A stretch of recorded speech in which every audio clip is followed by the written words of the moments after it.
La historia, siempre una ciencia tan llena de incógnitas, mitos y leyendas.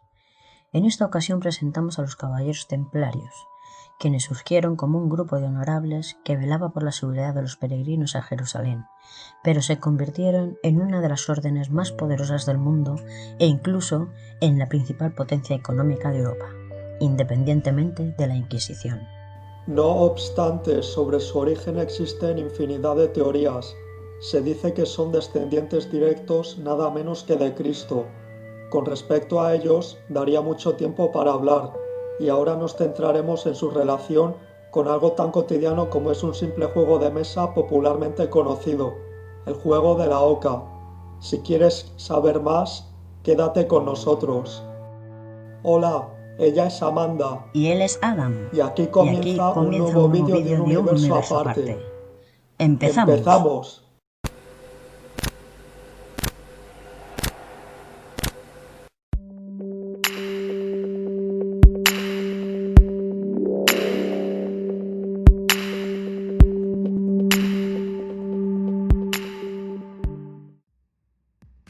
Varias han sido las divagaciones acerca de la procedencia del juego de la oca, pero tras muchas investigaciones, la hipótesis con más fuerza es la que lo vincula con el Camino de Santiago y los Caballeros del Orden del Temple.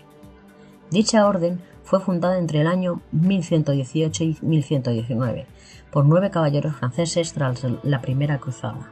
Los miembros de la Orden del Temple, llamados templarios, como ya hemos comentado, tenían como propósito proteger a los cristianos que iban a peregrinación. En 1129, la Orden del Temple fue aprobada por la Iglesia Católica, provocando que la orden creciera rápidamente tanto en número de caballeros como en poder.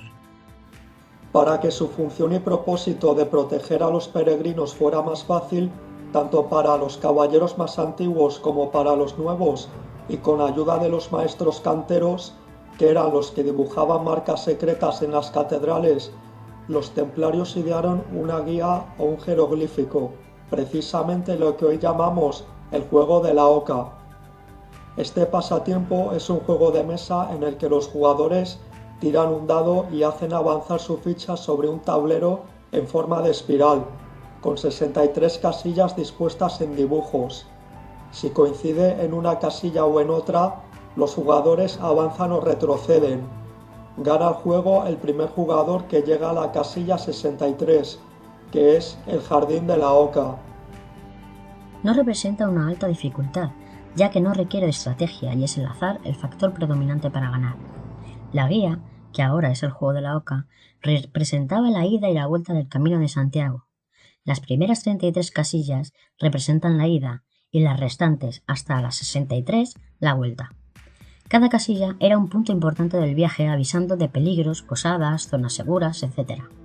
Se creó de esta manera porque tanto los canteros como los propios templarios no sabían leer ni escribir, y de esta forma, mediante el uso de símbolos, los caballeros podrían recordar con facilidad, ya que muchos de estos símbolos eran importantes para la Orden del Temple.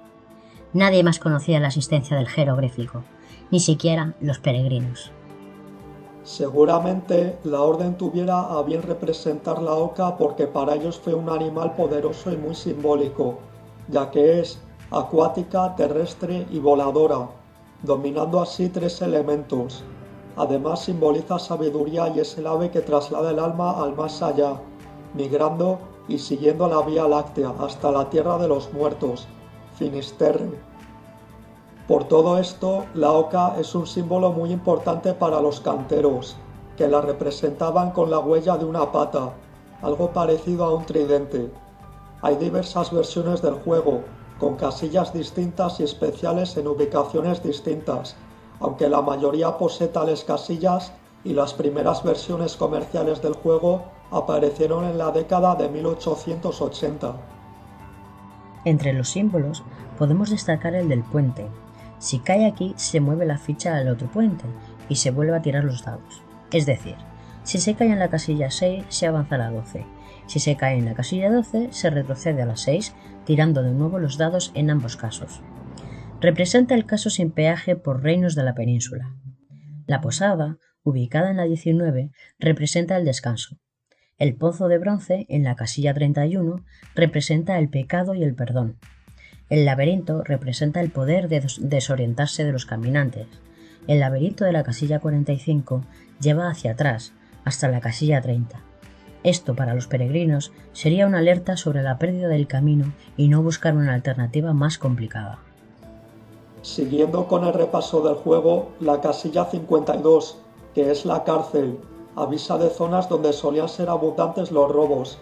La muerte en la casilla 58 alerta de la posibilidad de morir, ya que conforme los vestigios en ese trayecto se puede encontrar un cementerio de peregrinos que perdieron la vida recorriendo el camino de Santiago.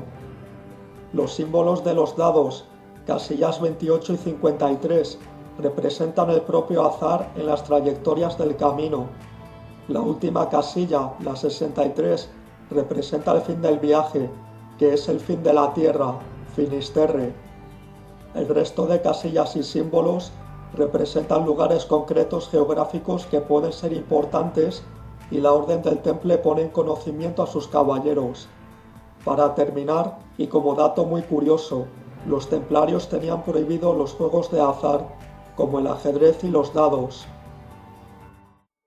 En verdad, existen otras dos versiones más sobre el nacimiento del juego, tal que una de ellas apunta a que es una creación de los griegos durante el asedio a Troya.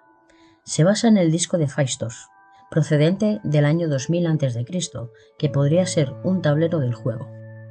La otra es que nació en Florencia de los Medici y que se extendió por las cortes de Europa. ¿Cuál crees que podría ser cierta? Deja tu opinión en los comentarios y cuéntanos tus teorías. No te olvides de dar al like y suscribirte para ayudarnos a crecer. Hasta la próxima.